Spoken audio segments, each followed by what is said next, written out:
All right, perfect. We're going to get started. Welcome everybody to this 2021 Bruce House AGM. I'd like to welcome you all tonight and thank you for attending. Pat will be here monitoring and staff will be monitoring as well, our AGM. So since everything is held virtually, if there's any issues or anything, please feel free to use the chat button and communicate with us that way. Like I said, staff will monitor and we'll be able to look after any comments or any issues that are coming up throughout our meeting tonight. Aussi, s'il y a des questions en français, je parle français aussi, alors c'est sûr que moi, je vais tout regarder. Alors, s'il y a des questions en français ou en anglais, vous pouvez les envoyer et puis on va vous répondre comme qu'on le peut. Alors, just pour commencer, just to start, I'm just going to verify with staff here that we do have quorum for tonight's meeting.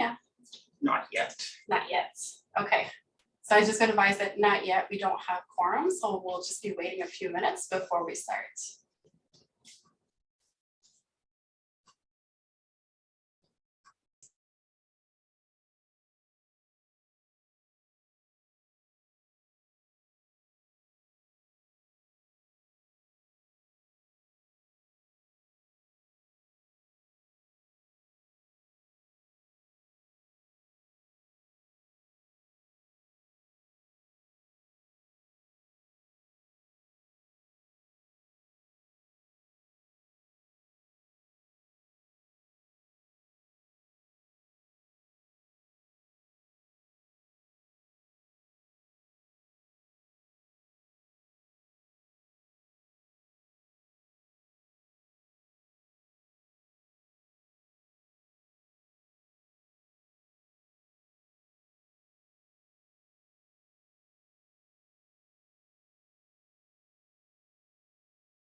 Okay, perfect. So I've just been advised that we do have quorum for tonight's meeting. Yes, so we will be proceeding. My name is Melissa Haggerty. For those who don't know me, I'm the chair of the board of directors here at Bruce House. And I'm pleased that we have quorum tonight. So thank you, everybody. And thank you, Pat, for your patience. So just to know the voting process, because it is held virtually, you do have a chat to move or second. And you will see poll questions that are going to pop up, so you can either say yes, no, or not answer by clicking the box, the 3 choices. So 3 choices are going to be available to you in the voting process. So as we start, I would like to start with the land acknowledgement for tonight's meeting. I will be introducing Sharp Dobler. Sharp is a non-binary Nish Maniduag, two-spirit person of Meskwahihani, Asa Guihagawi, Ani Yuan Guia, and Irish ancestry. They live, work, and play in Ottawa, the unceded traditional territory of the Anishinaabe people. Sharp is a carrier of ceremony and helper in the Indigenous and other communities. He is an educator, advocate, and researcher who uses all the pronouns in every context. She is a military veteran, LGBT purge survivor, martial artist with education in social service work and psychotherapy. They have presented on a wide variety of topics at local, national, and international venues for over 20 years. Welcome, Sharp. Ani bojo kwe segos kanagoa Sharp Doppler Indigenous Newfoundland and Dunjaba Jijali Gimeshkwaki Ashkwaki Minwa Irish Anishinaabe cousin Nimiki Makwa Do Dem Shkabeus Nisha Manitok Ogichira. That's essentially my biography, but in Anishinaabe Moen. I want to acknowledge that we are situated at the moment on unceded Anishinaabe Aki. I am also a visitor here. My people are the Cherokee and Sac Fox. I've had the privilege of living, working, and playing in this territory for almost 30 years now.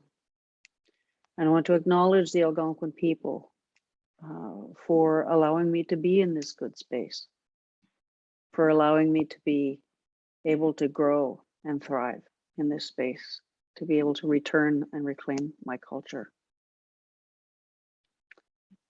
It's really important to do these land acknowledgements. But it's also really important to understand that it needs to be much more than words. So as a visitor to this territory, it's important for me to do that.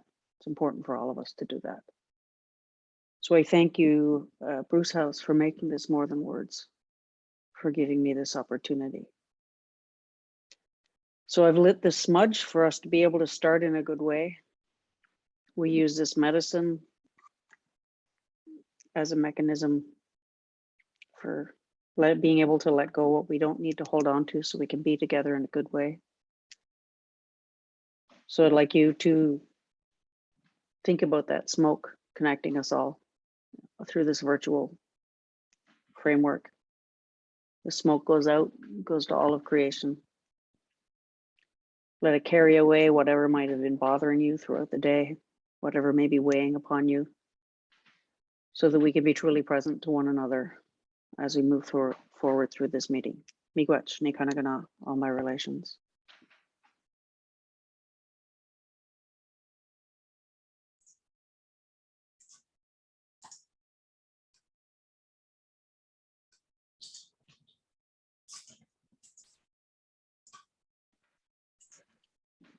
Over to you. Okay, thank you, Sharp. Thank you so much for taking the time to be with us tonight and for this land acknowledgement. We really appreciate it and we appreciate you. Thank you. So moving forward, we're going to be just a call for a motion to approve the agenda for the 2021 AGM. A link to the agenda was provided in the event registration email. So can I get a motion to approve the 2021 AGM agenda, please?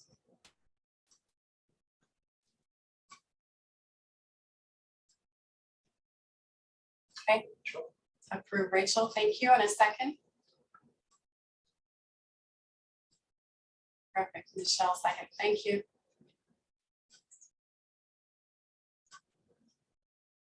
Okay, so we'll be moving forward. Call for motion to approve the minutes for the 2020 AGM meeting. Please use the chat feature if there's any comments or corrections. So if there's anything, please don't hesitate to write in the comment section. And then we'll just take a few seconds if anybody has anything. And I'll get a motion to approve. thank you, Rachel. And second, please. Michelle, second. Thank you.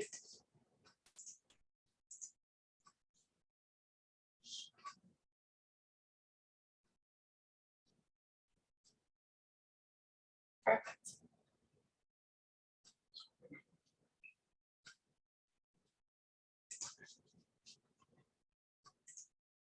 Okay, thank you. So we'll be moving forward as well with the manager's report.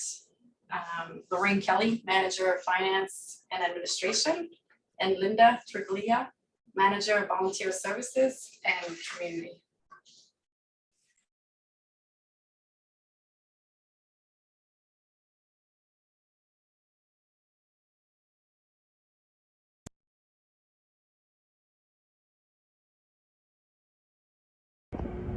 Good evening.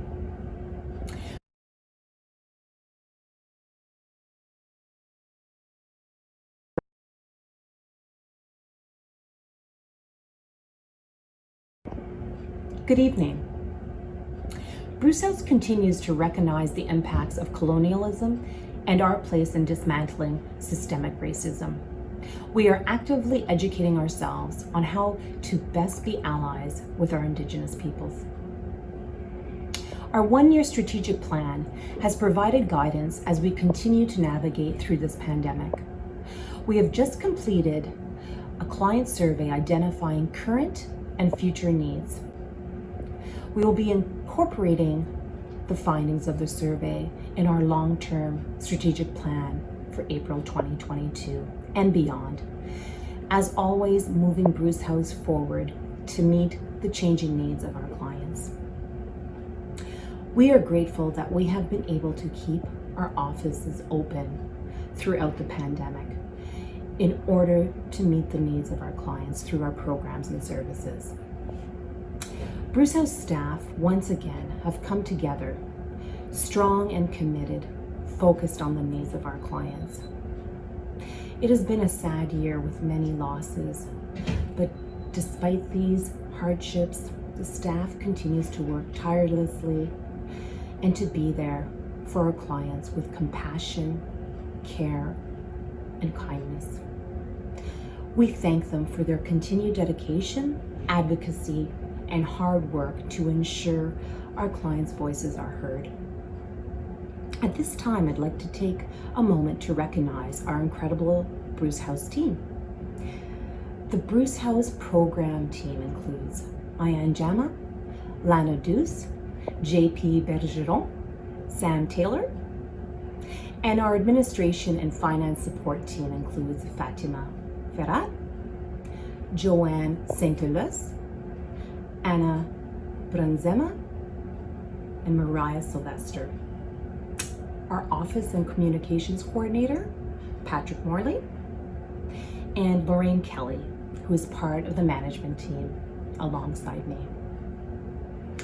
A heartfelt thank you to the Bruce House team, volunteers, and the community for continuing to support people living with and impacted by HIV. Year it has been for us all.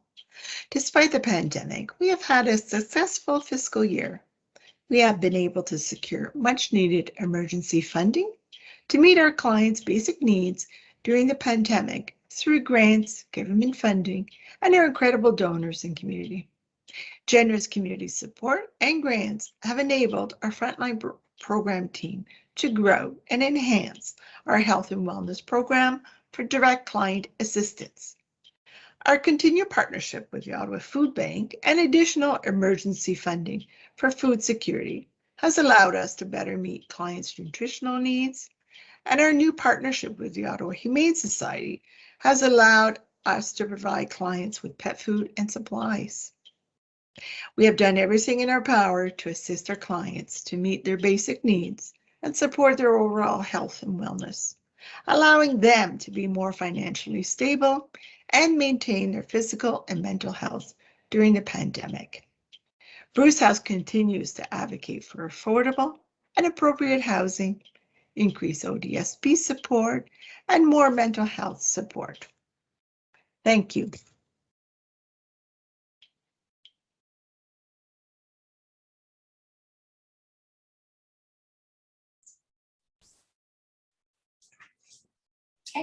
Great, thank you for Linda and Maureen.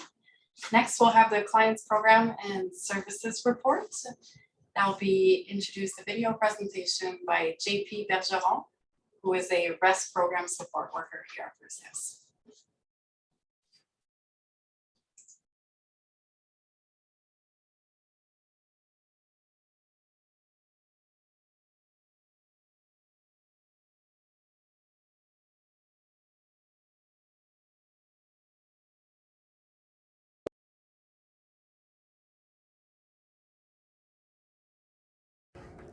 Bonjour tout le monde, mon nom est Jean-Philippe Bergeron, je suis travailleur social et travailleur de sport ici au REST Programme à Bruce House. Donc aujourd'hui, je vais vous parler un peu de mon travail par rapport au REST Programme que moi et Sam font. Donc, les tâches qu'on fait en tant que telles sont relativement très compréhensibles. Donc, l'une des premières choses qu'on fait, c'est du sport par rapport à l'habitation, par rapport à la nourriture. On apporte souvent par rapport au transport des billets d'autobus, des billets de taxi. Et quand la pandémie ne se passe pas, on donne souvent aussi des transports à l'intérieur de notre propre véhicule. Malheureusement, à cause de la pandémie, on avait dû changer ça. Aussi, on fait des wellness checks. Donc, c'est un peu ce que ça consiste à faire sûr que les gens sont corrects au point de vue physique, émotionnel et spirituel. On fait aussi des livraisons de nourriture. On fait du sport par rapport à nos volontaires qu'on a absolument besoin, surtout de ces temps-ci. On apporte aussi des produits de nettoyage, des vitamines et différents kits d'hygiène en tant que tel. Bien sûr, nos clients, des fois, ont des requêtes, besoin d'aide avec des choses qui sortent un petit peu de cette vision-là. Donc, très souvent, on va soit rentrer en communication avec d'autres organismes ou on va faire de l'aiguillage. Bien sûr, pendant la pandémie, il y a certaines choses qui ont eu un certain impact. Donc, bien sûr, on ne pouvait pas continuer certains de nos rencontres à l'intérieur du bâtiment ou donner des transports directement avec notre voiture. Mais la plupart de tous nos clients sont très compréhensifs par rapport à cette situation-là. Et donc, comprenaient très bien que ces changements, bien que temporaires, étaient nécessaires et ils sont très reconnaissants par rapport à leur propre santé. Donc, j'espère que ceci fut instructif. Je vous souhaite une excellente journée et restez sécuritaires. Passez une bonne journée. Au revoir. Hi everyone, my name is Jean-Philippe Bergeron. I'm a social worker and also the support worker here for the REST program at Bruce House. So today I'm just going to talk a bit about what I technically do for my job as well as Sam. So to give you a couple of pointers here at the moment, one of the main things that we do is providing our client with food, housing, transportation voucher, health and wellness checks, food deliveries. We also provide volunteer support for those who want to help our agency within the perimeter of the pandemic. Cleaning supplies, vitamin, wellness kits, hygiene kits, household items, and usually everything that a client tends to ask. When it comes to requests that are usually a bit outside of our scope, we just tend to branch out and we have a lot of different partnership with different organizations throughout the city. Of course, as you know, during the pandemic, we had to modify some of our service when it comes to delivery, but we had a great response from our client when it comes to the impact on our programming and on their lives in and out of itself. It's been a wonderful challenge to have been part of this during this pandemic and the ongoing pandemic as we are still in, but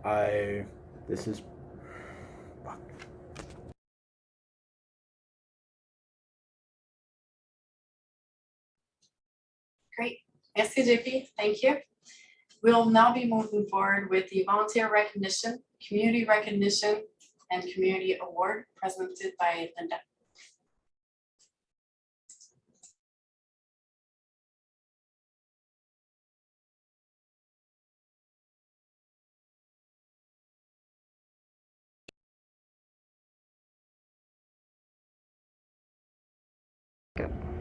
Good evening.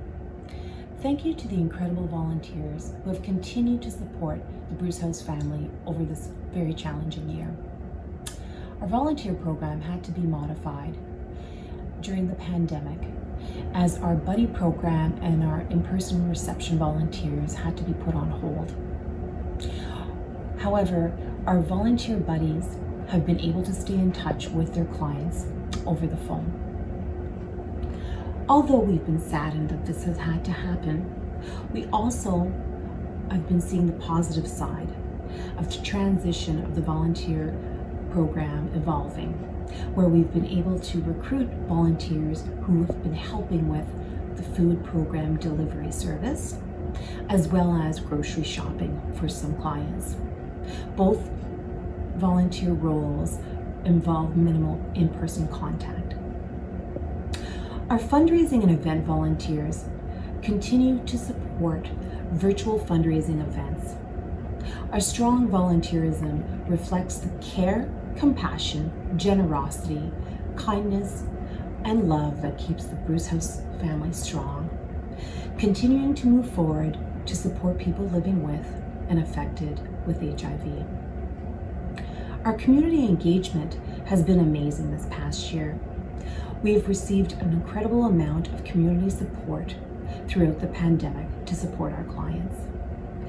The community has shown their strength and dedication to the Bruce House family. I would like to take a moment to highlight some of what we've received from the community this past year. We received thousands of dollars from IKEA worth of products for our clients. Rogers Communications provided 70 holiday gifts over the Christmas holiday. Our community member Veronique and her family provided 40 holiday gifts, as well as special Valentine's Day packages for our clients. Yvonne Gill, a volunteer of almost over 25 years, created wellness packages for our clients over the holiday. And our local MAC cosmetic team donated their time to assist with our holiday appeal letter, as well as create thoughtful holiday cards for our clients. Bruce House only receives core funding from two funders, the Ontario Ministry of Health and the City of Ottawa. Over the past year, we have received emergency COVID funding to help us respond to the needs of our clients. We have received emergency COVID financial support through Eastern Ontario United Way, the City of Ottawa Social Service Fund, and Ontario's Realtor Care Foundation. Our community and committed donors are vital to the success of our programs and services. During the pandemic, the community successfully adapted a few fundraising events to online virtual avenues, one of which was our Pride Run. The virtual walk run raised $8,000. In addition, thanks to the community, we were able to raise some funds for our signature event, A Taste for Life. We adapted A Taste for Life by supporting our community restaurants through a take-home edition of the event, and our dedicated diners donated directly to Bruce House online, which raised over $7,000 in diner donations. We also received a $1,500 sponsorship from a new Taste for Life venue, Flora Hall Brewing Company, and our incredibly continued sponsorship from TD remains strong with a $12,500 sponsorship. Thank you so much. It has been a heartwarming year for Bruce House, and the outpouring of support that continues to come from our donors, volunteers, and community members. Lastly, I would like to now present the Community Award of Awesomeness to three incredible businesses that raised funds for Bruce House through third-party events during the pandemic, despite their own challenges and difficult economic times. Thank you so much to Living Color Tattoo Studio, the Adult Fun Superstore, and Black Swan Events. We cannot thank our community enough for the care and compassion they have brought to the Bruce House clients. A heartfelt thank you from the Bruce House staff, board of directors, and clients.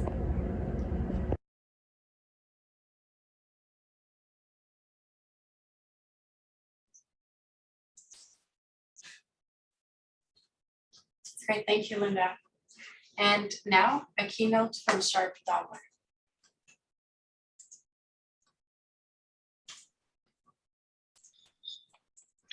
Honey, it's me again. Just a second. Thanks so much. I appreciate it. It's always difficult to know what to talk about, for something like this. But as I reflected on it today, I thought about a whole bunch of things. I thought about, as Linda mentioned, the impact of this pandemic has had on everybody, on the people that you serve, on you as workers, as board members, all of those things. Certainly, what it has done is it has increased the need for people to connect. I can certainly speak, having worked in the field, working with Indigenous people living with HIV, at the impact of the isolation that already occurs as a result of HIV.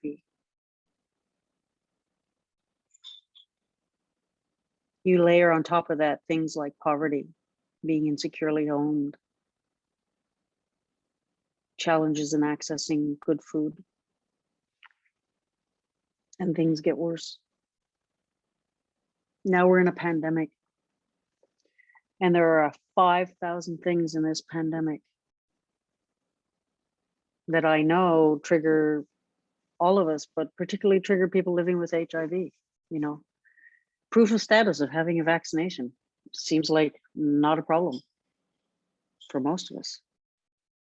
But for people living with HIV who've been stigmatized because of their status,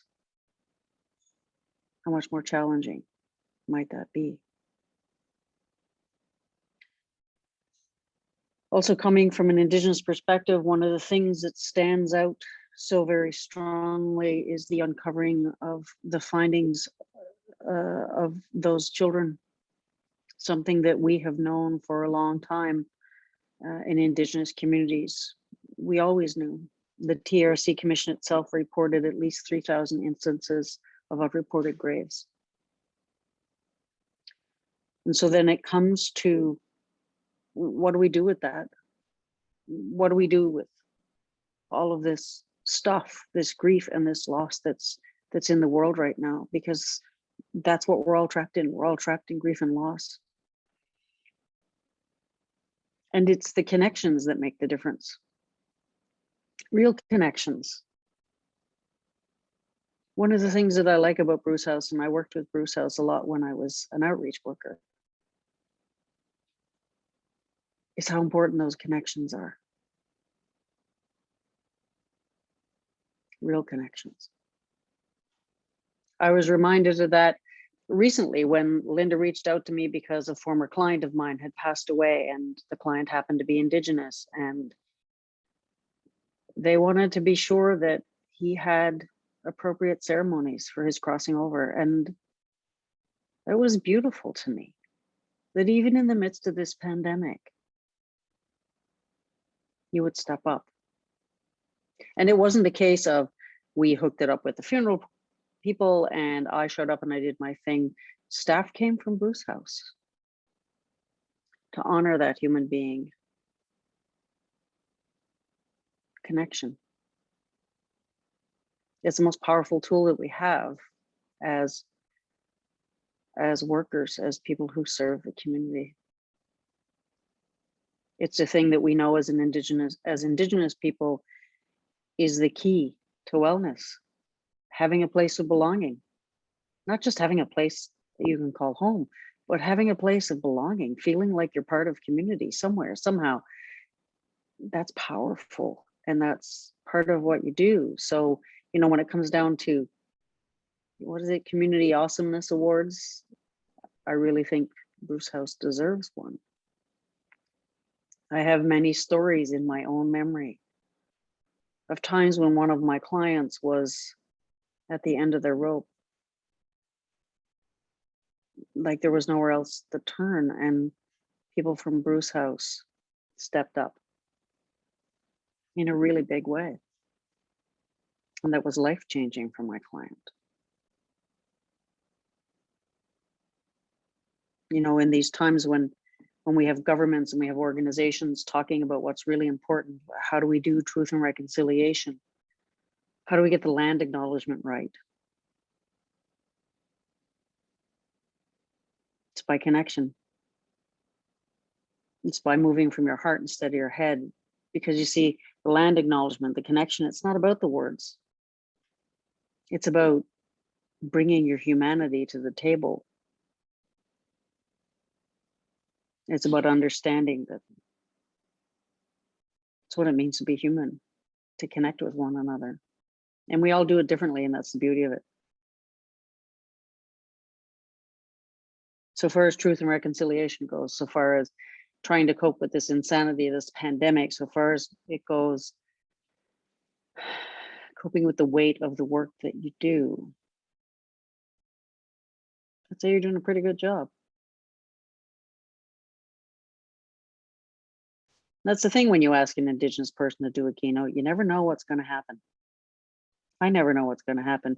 I just pick up this feather and Guy Benado tells me what I need to say. I think it is incredible that you have kept going in the face of this pandemic. And I know that's true not only of Bruce House, but of many other organizations that serve the people who are most marginalized in this city. And for that, all I can say is Gachimigwach, Gachimigwach, Gachimigwach. Thank you so much for the work that you do, that you continue to do, and the ways that you try to serve community, that you do serve community, for the connections that you make, because that is life-changing. Never doubt that. It's life-changing. Miigwech, Nikanagana, all my relations.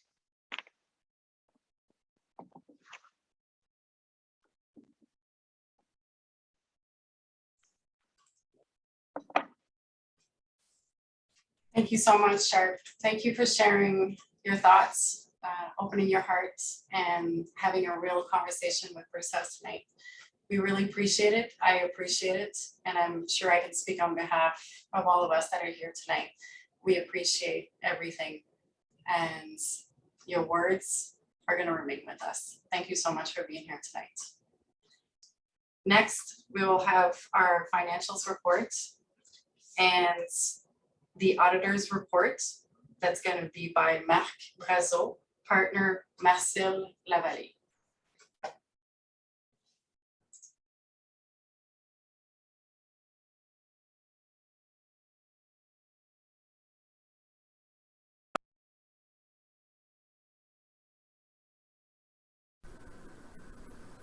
Hello everyone.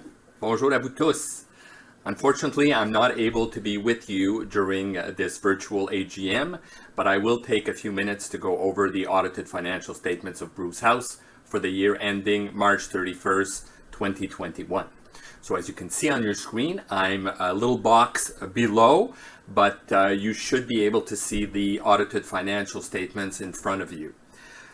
So I'll bring everyone to the first page of the auditor's report, and you will see that pages 1 to 3 is our report. And as you can see, it is addressed to directors of the organization. So we state in the first paragraph that we've audited the financial statements of Bruce House for the year ending March 31st, 2021. And I'll bring everyone to the third paragraph before coming back. So basis for qualified opinion. So in the past, for many years now, being a registered charity, Bruce House has had a qualification on the completeness of certain revenues. And it's stated that the organization derives revenue from donations, fundraising, and rental income, the completeness of which is not susceptible of satisfactory audit verification. And the reason for this is Bruce House being a small organization, there's only one person responsible for the accounting and the financial information with the help of certain board members. But because of that, we qualify our opinion, and our opinion is stated in the second paragraph, where we state that in our opinion, except for the effects of what I just mentioned in the third paragraph, the accompanying financial statements present fairly, in all material respects, the financial position of the organization as at March 31st, 2021. I'll bring you down a little further. Responsibilities of management and those charged with governance for the financial statement. So management, your managers, are responsible for the preparation and fair presentation of the financial statements in accordance with Canadian accounting standards for not-for-profit organization, with, of course, the help of the auditors. Those charged with governance, so the board of directors, are responsible for overseeing the organization's financial reporting process. So their responsibility is a little different. So the board is not aware of the day-to-day activities and operations. Their role is mostly things such as reviewing and approving the annual budget, and they met with the auditors to go over the draft financial statements, for which now you see the final version in front of you. And then on page 2, the auditor's responsibilities for the audit of the financial statement. So our objectives as auditors are to obtain reasonable assurance about whether the financial statements as a whole are free from material misstatement, whether due to fraud or error, and to issue an auditor's report that includes our opinion. And then we state in various bullets a little more information on what our responsibilities as auditors are. And you will see on page 3 that the auditor's report was dated June 15, 2021. That is the date where I did meet with the board of directors in which they approved the draft statements.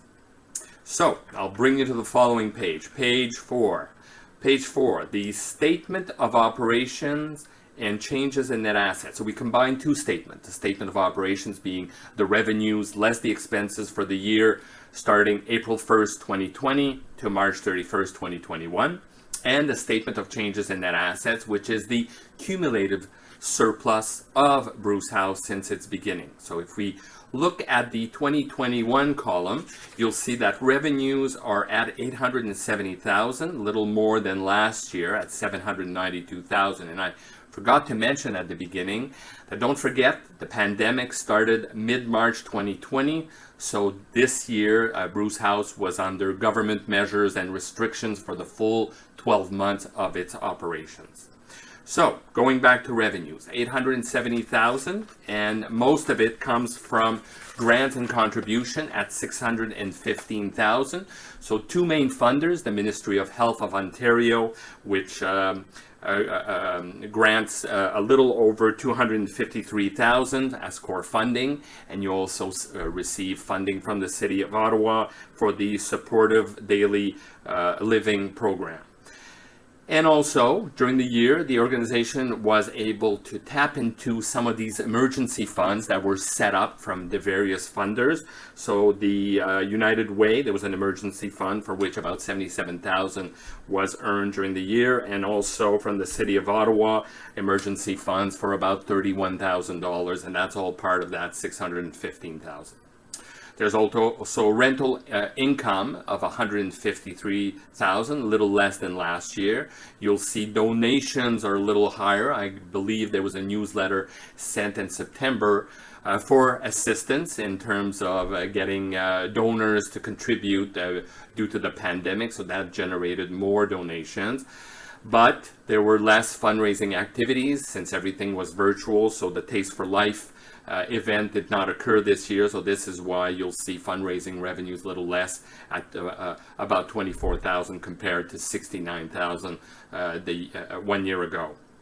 The Pride Run event, and there is also other income from office rent. So that's all part of that $870,000. We deduct expenses of $865,000, which generated an excess of revenues over expenses of $4,642. So that's the profit for the year. So if we look at the expenses, you'll see, well, the two main expenses remain salaries and benefits. So human resources, your employees at $393,000. And there was also the cost of the apartments for $175,000. You'll see COVID-19 program cost of $109,000, so that was exactly the amount that was received in emergency fund from the United Way and the City of Ottawa. So most of that went to clients. Rent, utilities, and maintenance at $60,000, very comparable. You'll see other programs, office expenses and volunteers. Expenses are a little higher than last year. Most of it is due to additional grant received from the Ottawa Community Foundation for the REST program. So in that $615,000, we've recognized $65,000 this year compared to approximately $20,000. So that additional $45,000 in grant was invested in the other program, office expenses, and volunteers for the year. And you'll see the other expenses, staff education and travel, other fundraising costs, that is less than last year, went from $24,000 to $8,000. But as I mentioned, there were less activities, fundraising activities due to COVID this year. And finally, you'll see professional fees are a little higher than last year. Well, last year there was an accounting entry that meant that there were no audit fees, so the audit fees weren't there. But this year, this is not just the audit fees, but it's part of the audit fees as well as grant submissions. So the organization did get assistance to tap into those various emergency funds that were set up from various government branches. So coming back to that $4,642 of excess of revenue over expenses, we add this to the net assets at the beginning of the year of $161,000, and we now have net assets of $166,000. So what this means is if Bruce House had closed its doors at year end of March 31st, 2021, we had received all the receivables, we paid everything we owe, we would have been left with about $166,000 in the bank account. So Bruce House, I believe, is in a good financial position. We'll see that on the following page, the statement of financial position or the balance sheet. So this is a picture at year end of the organization's assets of $279,000 less its liabilities of $113,000 gives us the net assets that we just saw on page 4 of $166,000. So what do we find in the assets? Well, most of it is cash and accounts receivable. So most of the assets are liquid, so they're mostly cash. And some of the payables are also mostly related to cash. So there's accounts payable, there's deferred revenue. Deferred revenue is a little higher. This has to do with a sponsorship for the Taste for Life activity, fundraising activity. So that amount was transferred for this current year. And there's also deferred grants and contribution amounts received prior to year end that are going to be recognized as revenue in this current year, the 2021-2022 year end. So moving on quickly, statement of cash flow. So statement of cash flow, less interesting, how cash went from $189,000 to $252,000 from last year end to this year end. So the cash increased by $62,000. Most of it had to do with more accounts payable, more deferred revenue, more deferred grants. So amounts that had not either monies that had been received but not yet expensed, or there were more payables at this year end compared to last year. And finally, we have the notes to the financial statements, note 1 and note 2. There's been no changes to those notes. Significant accounting policy is very important to disclose this information. Gives a reader of the financial statements a little bit more information on how various transactions are recognized, especially in terms of revenue recognition. But I'll bring everyone to note 3. The grants and contributions. So who supports Bruce House? So the various funders, as I mentioned, the Ministry of Health of Ontario, the City of Ottawa. There's also the Ottawa Community Foundation for the REST program, the various emergency funds that were received from the United Way and City of Ottawa, and also the MAC AIDS Fund that's been supporting the organization for many years now. And then we just disclose a little bit more information on various accounts that we saw in the first 3 statements. I mentioned deferred grants for $40,000. You'll see those deferred grants a little more than compared to last year end. There are commitments under the lease agreement, so this needs to be disclosed in the financial statement. So the rent that needs to be paid based on that on that lease. And finally, I'll bring you to the last page where we disclose the statement of revenue and expenses for the Ministry of Health. So this is a requirement from the Ministry of Health to see how core funding was expensed during the year. And that presentation, as you can see, is a little different than the statement of operation, and it is only for the Ministry of Health. So this is additional information that's been in the financial statements now for many years.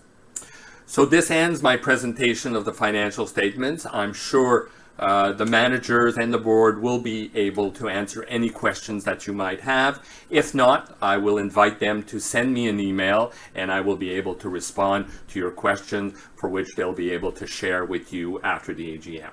So thank you very much, and I wish you a great AGM. Thank you. Bye-bye.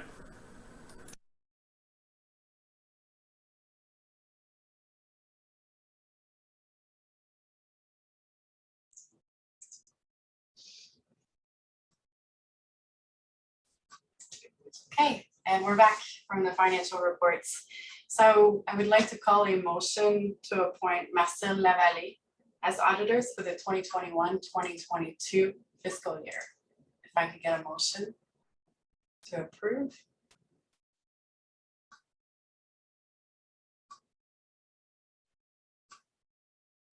Thank you, Michelle. And a second? And Rachel second. Thank you very much.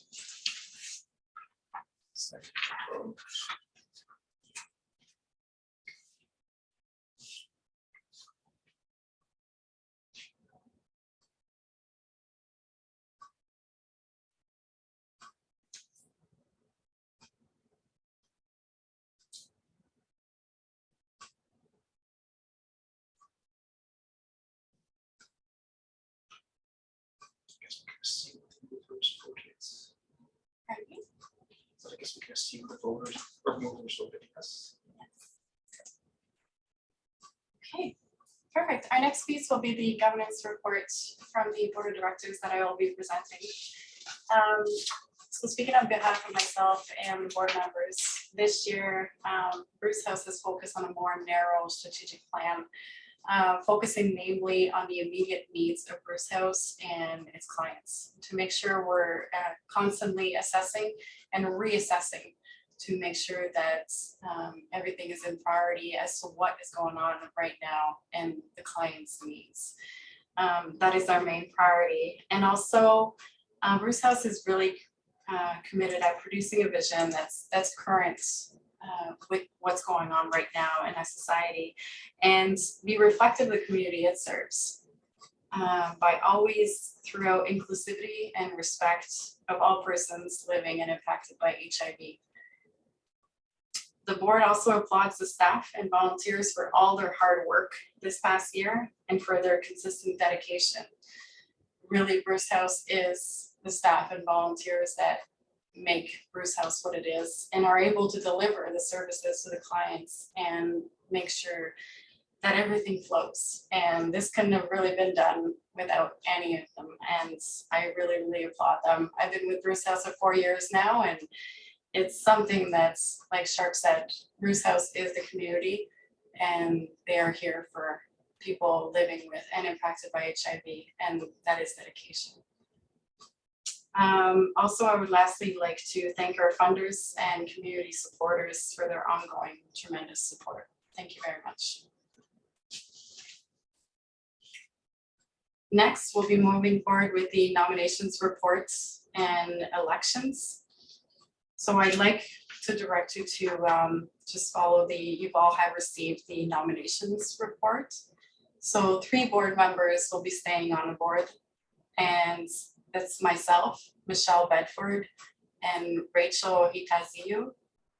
And now the following 2 directors have completed a 2-year term and are seeking a re-election for a 2-year term. You have been provided a little bio on Joan Dislotel and Stephanie Smith, who have both been with Bruce House for several years. So I would like to call for a motion to elect the nominees, Stephanie and John.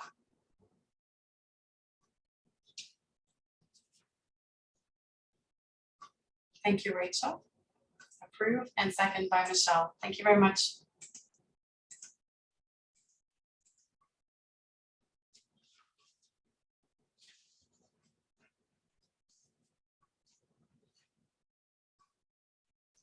carried. Perfect. And it's carried over. Thank you very much. And now we'll be moving into remembering our losses. If I could please get everybody to join us for a moment of silence as we remember those who have lost since their last meeting.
Thank you. Thank you for taking this time.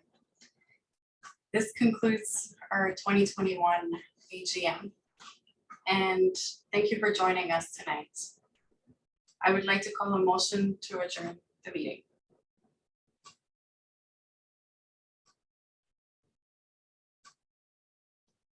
Michelle, yes, thank you. And a second?